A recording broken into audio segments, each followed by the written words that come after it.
전담직 중단 집회로 인한 학교와 직원 간 갈등에 대해 알아봤습니다. 제19대 대통령 선거 20대의 투표에 대해 짚어봤습니다. 스승의 날 선물이 김영란법에 위배되는가에 대해 알아봤습니다.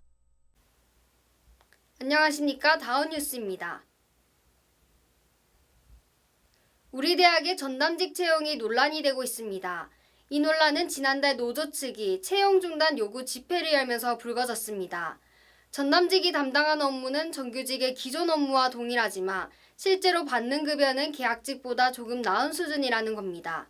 전담직 채용으로 인한 학교와 노조 간의 갈등을 김지은 기자가 보도합니다. 지난달 10일부터 승하 캠퍼스에서 전담직 채용 중단 요구 집회가 열렸습니다. 노조 측이 전담직 채용을 반대하고 나선 겁니다.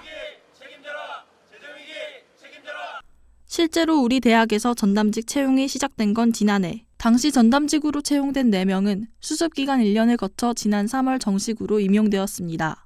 학교 측은 이를 기점으로 지난달 초에 추가 전담직 채용 모집 공고를 냈습니다. 이에 노조 측은 강력하게 반발하고 나섰습니다. 일반직, 기능직 문제가 정규직 간의 차별 문제가 완전히 해소되지 않은 상황에서 새로운 직종을 신설하게 된다면 그 직종과 기존 직원들 간의 갈등, 그리고 대학 간의 갈등 등은 불을 보듯 뻔한 상황입니다. 실제로 전담직이 받는 급여는 170만 원, 계약직의 경우보다 조금 나은 수준입니다. 하지만 정년인 60세까지 일한다 해도 3,500만 원이 넘지 못합니다. 실제로 전담직이 담당하는 업무가 정규직의 기존 업무와 동일하기에 논란은 더욱 커질 수밖에 없습니다. 노조 측은 학교 측이 입학 정원 감축으로 인한 등록금 수입 감소, 각종 건설공사로 가속화된 재정위기를 인력 감축, 전담직 채용 등 인건비 절약으로 해결하고 있다고 주장합니다. 이러한 노조 측의 주장에 학교 측은 전면 반박했습니다. 전담직 제도는 연세대학교나 동국대학교 경주 캠퍼스 등 타 대학에서도 진행되고 있어 문제가 없다는 것입니다. 전담직은 정규직입니다. 즉 정년이 보장된 정규직이기 때문에 정규직 간의 합리적인 차별은 법률적으로 이해가 되지 않습니다. 즉 지금 동아대학교에는 정규직이 일반직, 기능직, 전담직이 있습니다.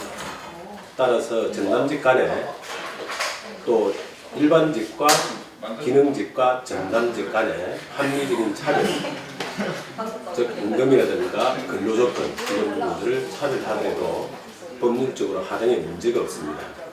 또 전담직은 사실상 일반직이나 기능직보다도 업무의 질, 책임 이런 부분에서 차이가 많습니다. 전담직 채용을 둘러싼 학교와 직원과의 갈등이 지속되고 있습니다. 학생들의 미래와 직결된 문제인 일자리 창출, 인재를 양성하는 교육기관인 학교는 어떻게 직원과의 갈등을 풀어나갈지 기추가 주목됩니다. 이상 다운뉴스 김진희입니다. 2017년 5월 9일 제19대 대통령 선거가 열립니다. 최근 20대 투표율이 증가세를 보이면서 청년들의 정치적 무관심도 이제 옛말이 되었는데요. 이에 후보자들도 20대 젊은 층의 표심을 공략하는 추세입니다. 천정현 기자가 짚어봤습니다. 이번 달 9일 제19대 대통령 선거가 이뤄집니다. 과거 언론은 투표날에 투표하지 않고 놀러가기만 하는 20대의 정치 무관심을 지적한 경우가 많았습니다. 실제로 20대는 다른 연령대에 비해 낮은 투표율을 보였습니다. 선거관리위원회에 의하면 2007년 17대 대선부터 2014년 제6회 지방선거까지 60세 이상은 증가세를 보였지만 20대의 투표율은 낮아지는 모습을 보였습니다. 하지만 최근 들어 청년들의 정치적 무관심은 옛말이 되었습니다. 지난해 20대 총선은 19대 총선보다 20대 투표율이 약 13% 증가했습니다. 각종 언론과 전문가들은 20대의 투표율이 증가한 원인으로 최순실 국정농단 사태를 꼽았습니다. 이러한 사태들이 정치적 무관심으로부터 비롯되었다는 생각에 20대의 투표율이 증가했다는 것입니다.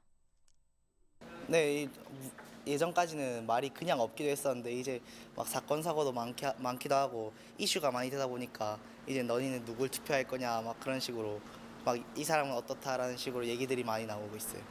다 하나하나 다 챙겨보진 않는데 우선 페이스북에 올라온 거는 거의 다 보는 편이고 TV에서도 가족들이 틀어놓으면 같이 보고 막 얘기하고 그래요.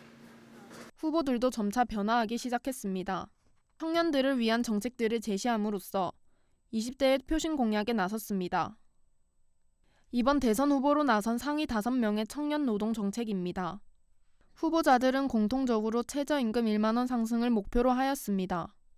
또한 후보자 각자 알바 존중법, 학자금 무이자 대출, 노동임금 보장, 실업수당 인상, 감정노동법 제정 등 젊은 층을 위한 공약을 제시했습니다.